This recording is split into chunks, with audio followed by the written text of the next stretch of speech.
For Daily Ask Reddit. Doctors of Reddit, what was the most shocking case of I thought that was normal you've seen in a patient? If you like the video, drop a like and subscribe for daily videos. When I was a medical student, a patient and his brother came in together. Patient was just a post-op visit after a hernia repair. Found out he had another, baseball-sized hernia. His brother, on the other hand, had literally had a football-sized hernia visibly coming out of his left leg of his shorts. Looked like an inguinal hernia, and he was able to use it as an armrest. I asked him if that bothered him at all, and he straight up said my brother's hernias were painful but this isn't, so I thought it was just a quirky defect. I hope he was lying to save face, but we recommended he get it taken care of. MD here. A couple years back, had a walk-in complaining of a few months of abdo pain / swelling. I shit you not, the man was Simpsons character yellow with jaundice and ascites, fluid filling the belly. He seemed shocked when I told him I was calling the hospital to arrange direct admission.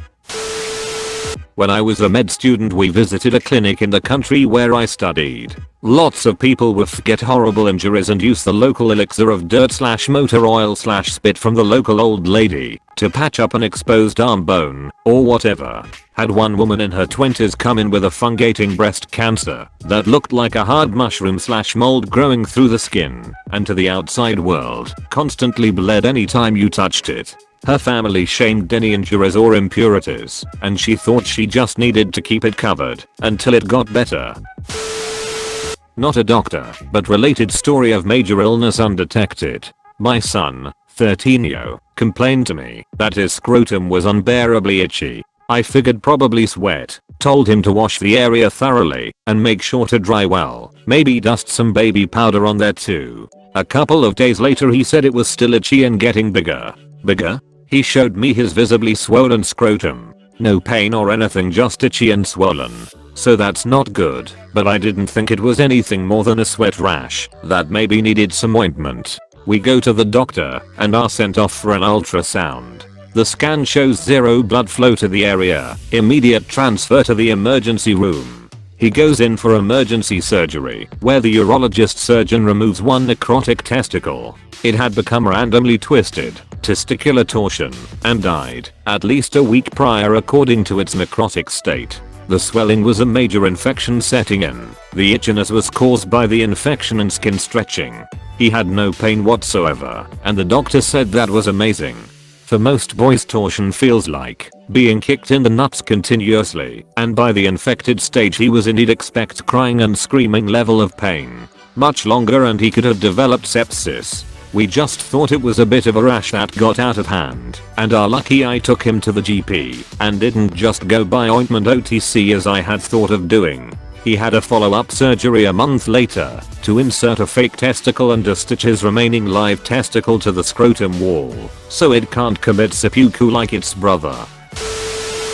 I'm making my internship, and one night I was attending a triage. Triage is the area where you check the patients and decide how urgent is the attention they need. Context here, I'm in a third world country and I'm at a public hospital that attends uncovered population, and instead of one hospital with all the specialities we have three, the main one, the Gyo hospital, and the children's hospital. So I had this woman of late 30s, she started telling me that she had an extreme pain, 10/10ths, in the lower abdomen, no other sign that food could be involved, neither kidney stones or urine infection. I proceed to ask about last menstrual cycle. She doesn't recall the exact date, but she says that was like 4 months ago. Without hesitation and without asking more or anything else I told them, she and her familiar, to go right away to the hospital that was crossing the street, because if it was something obstetric we didn't had any gyno in this hospital, and if it was something of general surgery they had general surgeons there. We got a call like 20 minutes later, lol. That woman delivered her baby at Triage of the other hospital. Psychiatrist here. One of my first patients was a female college student that couldn't sleep because of the voices that constantly talked to her, and she felt forced to answer them at all times. From what she was saying I gathered that depending on the particular voice, with name and identity, she was either cautioned about some people or situations or outright pushed towards violent acts. Her voices appeared when she was 16, if I remember correctly, and we've met when she was 20. So at that point for 4 years of her life she believed that it was normal to have such voices in your head because, as she explained, many people talk to themselves. To some extent she was right, but I had to explain to her that they really talk with themselves, that there are no other identities in them, but only an internal dialogue to clarify or resolve issues that bother them in their own privacy, so to speak. She was later diagnosed with schizophrenia. I don't know if this fits, but here's a story about my husband. We were messing around, and he chased me through the kitchen, took a hard left turn and lost his footing. Fell on his side. He's a big dude, so falling is a bit more traumatic for him. He couldn't put pressure on his leg, and knew immediately he was hurt pretty bad.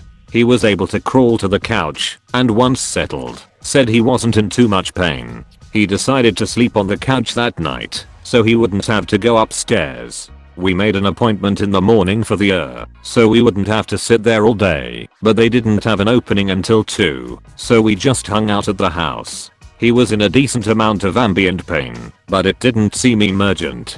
Once we got to the hospital, we find out that he had broken his hip, in this case breaking off his entire ball joint from the top of his femur. The nurses said they couldn't believe that he was able to sit up and had slept on it, implying that we should have come the night before, and probably by ambulance. It required surgery with some hefty bolts to put it back into place. But the crazy part is that apparently a healthy 30-ish-year-old man breaking his femur from standing is highly unusual. After several tests and an MRI, it turned out he was in the early stages of osteoporosis due to a pituitary tumor in his brain. So we discovered a benign brain tumor all because dude was wearing slippery socks.